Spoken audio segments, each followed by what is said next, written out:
Vice Minister, thank you for your time. We really appreciate it. It's a pleasure to be here. Let's jump right in. The U.S. and Cuba are beginning these new rounds of negotiations over migration and border policy. What are you asking from the U.S.? Well, truly, we're not beginning now. We've had bilateral migration agreements since 1984. There are several of them. And regularly, we meet. At some points, the U.S. government has refused during several years, like the last 2 years of the Trump administration, to meet. But it has been a regular scenario for meeting and discussing the issue of migration. The amount of Cubans that already live in the United States or that migrate to the United States is significant for the size of Cuba and which is common in Latin America. And we're neighboring countries. So it's only natural for us to meet. And the commitment that we both have since 1984 is to ensure that migration between the two countries is regular, it's secure, and it's stable, that it's not irregular or illegal migration. And that's the reason why we have accords. What we want, both sides, is for the agreements to be met. Now, a major point for Cuba is to tackle the causes of that migration. And there are several which are common to countries in the region. There's a more developed and attractive economic capacity in the United States than in Latin American countries. There are issues like COVID that depress the economic conditions of some countries. But there's one extraordinary factor which is peculiar or singular to Cuba, and that is a policy by the United States conceived and implemented to depress the standard of living of Cubans, to destroy the way to ensure the means of the subsistence and to try to destroy the capacity of the Cuban economy. That in itself provokes people wanting to remove themselves and to move to the United States. If you add to that the United States has had for decades incentives which are only for Cuba, special for Cuba, by which they are accepted regardless of the reason why they migrate, and then they have a speedy way of becoming residents in the United States. Then you have a magnet in the United States for people who, because of the economic conditions, want to leave Cuba. You're talking about the Cuban Adjustment Act. The Cuban Adjustment Act, but also the privileged treatment that Cubans get at the border. And it's not that we are against Cubans having privileges. Of course we're not. But if it becomes an incentive for irregular and disorderly migration, it creates problems for both countries. And both have admitted that we need to solve that. But only the U.S. Congress can change the Cuban Adjustment Act because it is a law, not an administration policy. That's a Cuban Adjustment Act.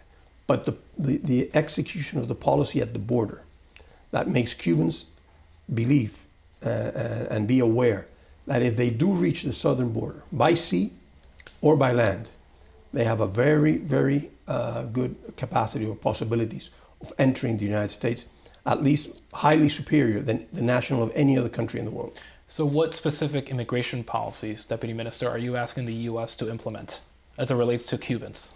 Part of the commitments in the agreements is for there not to be a privileged position. So that migrants that reach the border without a visa and try to cross irregularly into the United States, they should be returned to Cuba. It doesn't happen in a great manner. We're also asking the United States to stop a policy that pushes Cubans to leave the country. That's why it is impossible not to make a connection between a policy aimed at depressing the Cuban economy and having a large flow of Cubans. You're talking about the embargo. Correct. We'll get to that in a minute. Before we get to that, a longtime U.S. demand on migration for Cuba has been for your government to accept more migrants returned from the U.S., deportation flights. Are you open to agreeing to accepting more deportation flights? I believe there's only one per month right now going to Cuba. Is that accurate? We are, it's a commitment that we have. It's not that we are open to it. It's a commitment written in the agreements, and it's being implemented. But you have to implement the agreements in a comprehensive manner. Since April of last year, the U.S. has been sending planes. Since September of the previous year, of 2022, we said, okay, let's begin the return flights. They truly began in April. There has been one a month, but we are open to having more if the U.S. is ready. You are open to having more deportation flights? Yes. More than one a month? Yes. Okay. Has the U.S. asked for that? They've asked, and we said yes, but it continues to be once a month. As you know, U.S. Cuba relations can be very contentious, and they have been over the past 60 years or so. But it seems like migration is an area where there could be some agreement. Do you expect a new agreement to be brokered after these rounds of talks? We don't think we need a new agreement. We believe that with the existing ones, if we work together, implement it comprehensively, and if we try to tackle the causes of migration, I think that we can curtail the big flows and ensure the commitment that we both have. But truly, we're open to having a new agreement, but perhaps we don't need to sign a new agreement or to negotiate one. Should we expect any new announcements this week? I don't think so. Okay. There's no need for it, because the meetings take place not to negotiate new agreements, but to assess the implementation, okay. to make precision on workshops on specific areas, because the agreements entail cooperation between Coast Guards and Cuban border guards. It entails communications to make sure that they're functioning well. How do you establish a coordination or cooperation if you have capsize, if you have to do search and rescue, if you have extracontinental aliens trying to use Cuba to migrate to the United States? What's the impact on third countries, Central American countries, and Mexico? All those issues need to be discussed as part of the implementation of the agreements. Since the start of fiscal year 2021, nearly 500,000 Cubans have been processed at the U.S.-Mexico border, a record and extraordinary figure. What is driving so many Cubans to leave the island? I'll go back a little. In 2014, 2015, 2016, the U.S. government introduced very limited exceptions to the U.S. economic blockade against Cuba. The Cuban economy improved. Life in Cuba was more dynamic, and migration dropped. So there's evidently a direct link between the policy of making life difficult for Cubans and migration. The U.S. government has, and high officials in the U.S. government have acknowledged, not speaking of Cuba, but speaking generally of Central America and Latin America, that the social economic conditions of the country of origin are a pushing factor. And therefore the United States needs to invest to help those countries in improving their economic conditions. Cuba is an exception. In the case of Cuba, instead of helping, the U.S. is aiming at destroying the Cuban economy. So that is a good way to explain why Cubans migrate. Also, the U.S. is not processing visitor visas in Cuba, non-immigrant visas. There's a lot of connection between Cubans that live in the United States and Cubans that continue, and their families in Cuba. Sure. So many people want to visit both sides. If there's no possibility of having a visitor visa, some Cubans, a group that we can't estimate number, try to apply for residency in the United States so that they can go back and forth easily without requiring a visa and having to go to Mexico or to Dominican Republic or to another third country to try to get their visa processed, to visit their family, to go and purchase something, to visit the United States. For those that have small private businesses, to try to look for supplements or inputs for their business. All that is limited because their visitor visas are not being processed in Cuba. And this is linked to the amount of people that want to establish permanent residency in the United States, even if their plan is not to permanently live in the United States. Right now, Cubans seeking non-immigrant visas have to travel to a third country to Correct. be processed. Are you asking the U.S. to process those cases in Cuba? Yes. You are? We've been asking that. What has the response been? That they need to put the infrastructure in place, that it will occur, but it hasn't occurred. That it will occur at some point? Yes. That has been their response. I know your argument is that the exodus from Cuba is mainly a result of the embargo and U.S. sanction policies, but also U.S. immigration policy that you say attracts Cubans to migrate to the U.S. But the Department of Homeland Security says that one of the reasons that so many Cubans have left is because of repressive policies and because of economic mismanagement in Cuba. What do you respond to that argument? Well, we appreciate that Homeland Security acknowledges that at least the U.S. policy and the economic blockade policy is one of the factors. But let's look at economic mismanagement. Economic mismanagement is a reality of any country in the world. I'm sure that if you poll Americans today in an electoral year and you ask them about their feelings of how the economy is going, you will have some significant numbers that say they're not happy. And I've seen some of the polls being published. If you go around Latin America, you can find that. So it's a common issue around the world, and I won't argue if it's being well managed or mismanaged in Cuba, but as any country, we could have problems with management. Then repressive policy, you speak. Well, the United States has repressive policies also, of many types, including limitations and repression for Americans regarding Cuba, prohibiting them to travel to Cuba, telling them if they do travel, which is a permit and what they can do, what they cannot do, where they can stay, where they cannot stay. To try to sell something in Cuba, to explore a business, you have to ask permission to the U.S. government. Mm-hmm. It's unique. No other country in the world you need that level of permission from the U.S. government to interact. So there's a repression in the United States. But what's extraordinary, what's specific for Cuba and peculiar for Cuba is a policy that is over 6 decades old, aimed by definition of depressing the standard of living of the population. You can speak about other factors, but if you have a consistent policy by the most powerful economy in the world to try to destroy the livelihood of a whole population, 11 million Cubans, it is logical to expect people, a segment of the population, to want to leave the country. And that can change by a decision from the US government if it stops. And you could test it. They could test it for a year and a half or 2 years and remove the economic blockade, and we'll see what it means. This is what the U.S. Department of Homeland Security said on the exodus from Cuba. Cuba's deteriorating economic conditions and political repression continue to increasingly drive Cubans out of their country. As a result, many have taken dangerous journeys to reach the United States. Do you agree with that? Do you disagree with that? It's a very incomplete assessment. Do you acknowledge that policies in Cuba may be playing a role in addition to the embargo and U.S. policies? I totally disagree with that. But I don't disagree that that could be the view of Homeland Security. But I totally disagree. The fundamental factor is that there could be others. People have families in the United States. The U.S. economy is more prosperous than the Cuban economy. A salary in the United States is higher. But that's the same problem of any country. Just go the list down Latin America and the Caribbean, and you have similar population. More than half of the population of Puerto Rico has left Puerto Rico. Does the United States say that it's a result of repressive U.S. policy? Does it say that it's mismanagement by the U.S. or the economy of Puerto Rico? More than half. Not a third of the Cuban population has not left Cuba.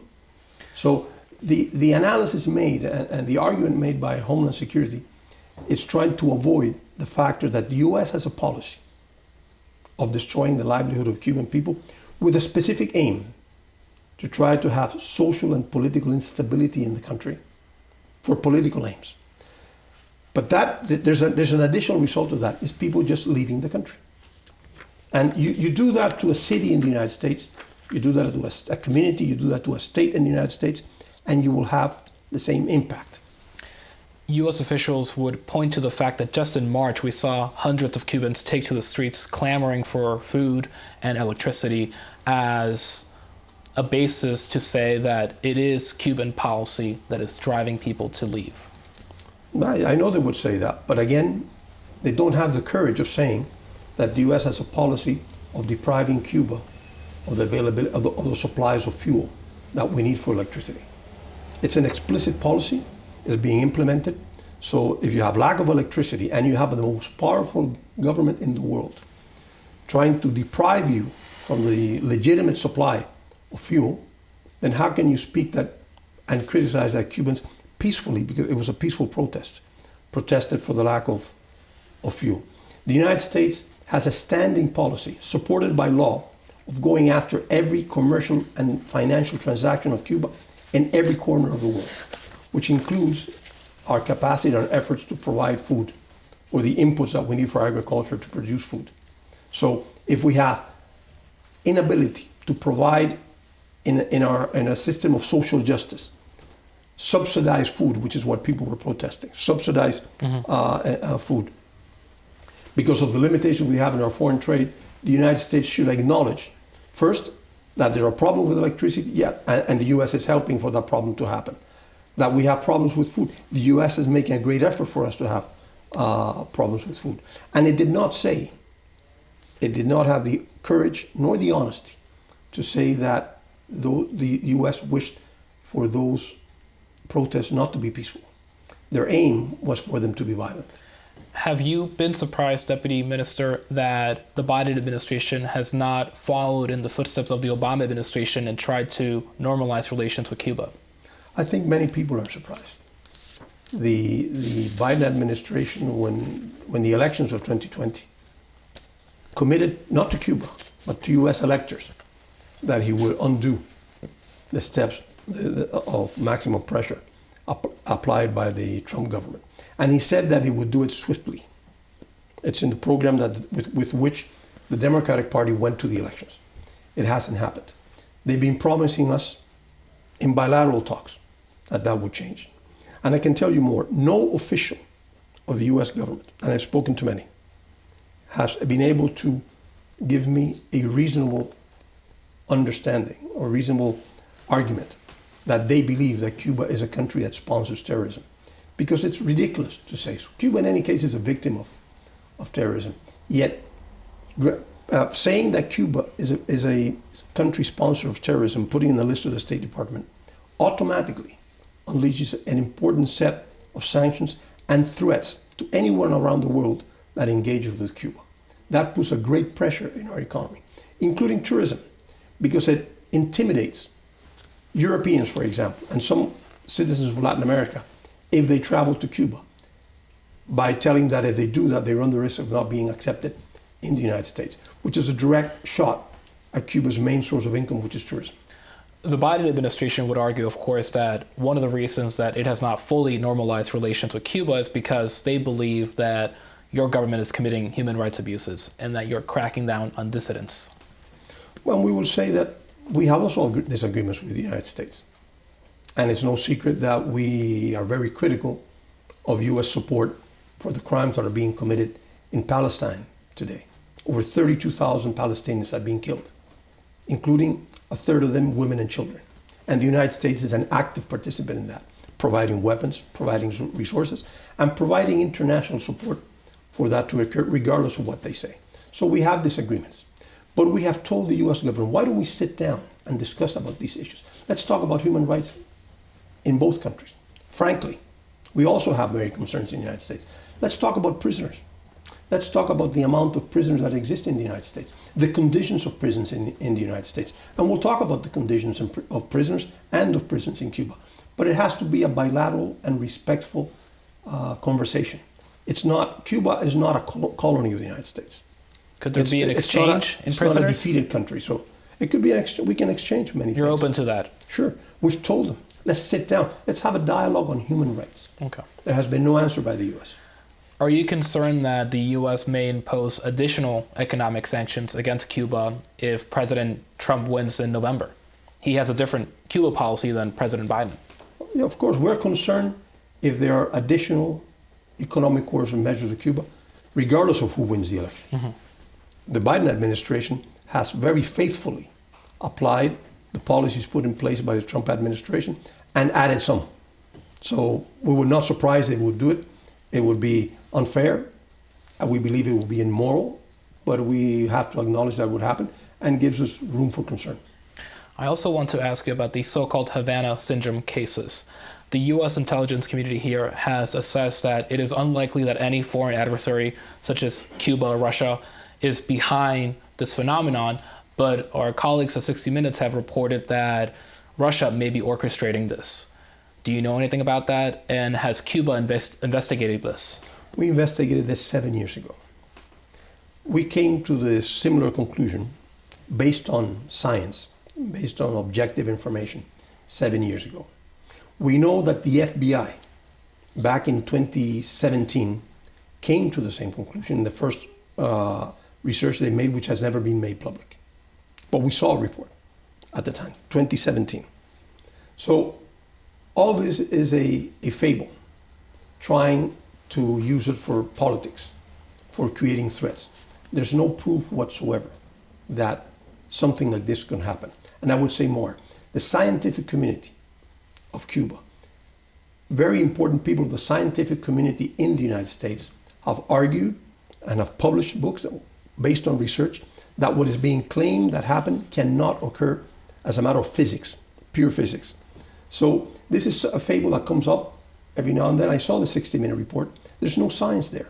They're saying that somebody says that they might have felt with no proof, no demonstration, no physical or scientific explanation of what people are claiming that is beyond what could have been normal diseases. So the U.S. government, you believe, has already investigated this and has come to a conclusion, and you saw some findings. Can you share what those were? Well, they have made public that the intelligence community found that it was very improbable, because there was no basis to it, that a foreign adversary could have carried out what is being claimed. It's public. It's being said. Why would Cuba have to support? I think the U.S. intelligence community has more authority than what we're going to say for Americans. And when it conducted its investigation, your government found what about this? That the symptoms that were being described, first, we don't question that people could have been ill. Okay. We have never questioned that there are diplomats or staff at the U.S. Embassy that could have felt some symptoms of illness. We never had the chance to interview any of them because the U.S. government did not allow it.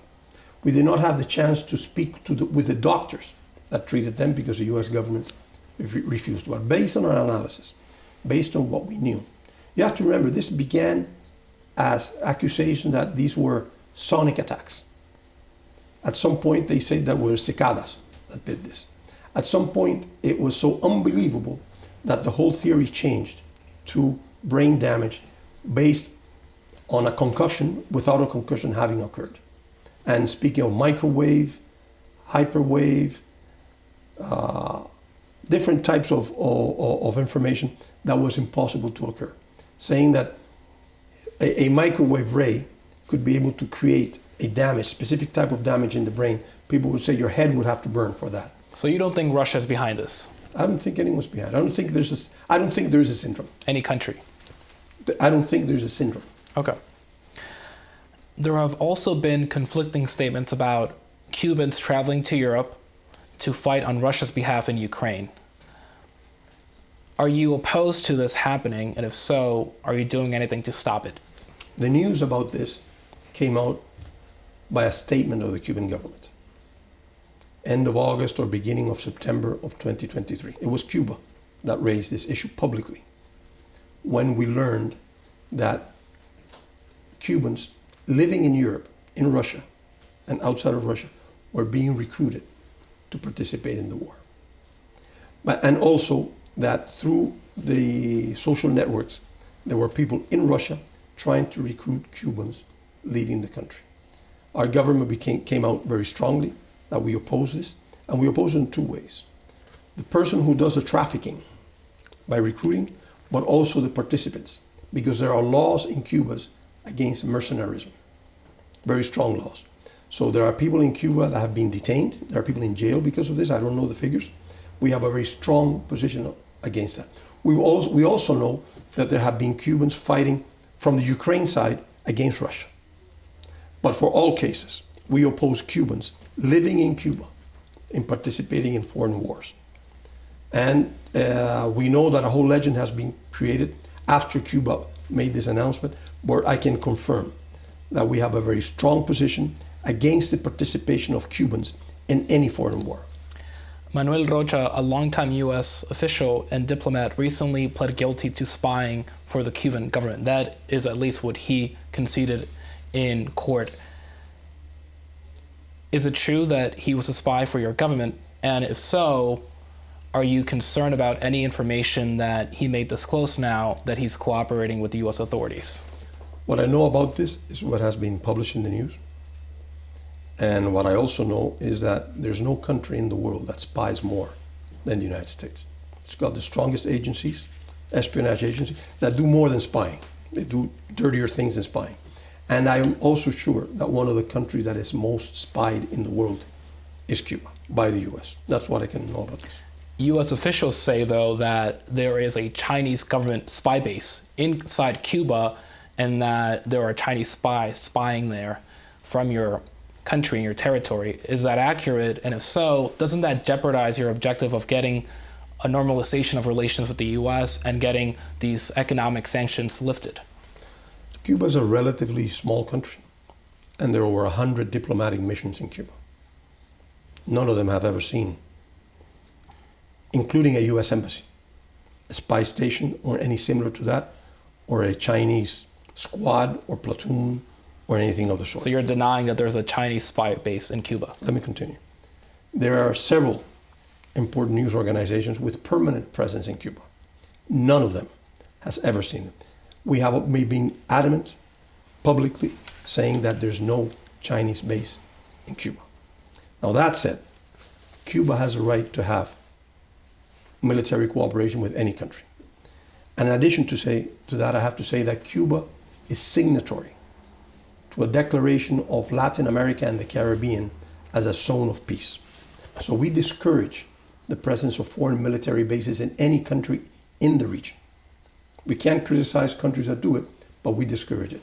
We do have a military foreign presence in our country, in the province of Guantanamo, which is a military base of the U.S. against the will of the Cuban people. But I can assure you, there's no, outside of the Guantanamo military base, there's no foreign military base in Cuba of any country.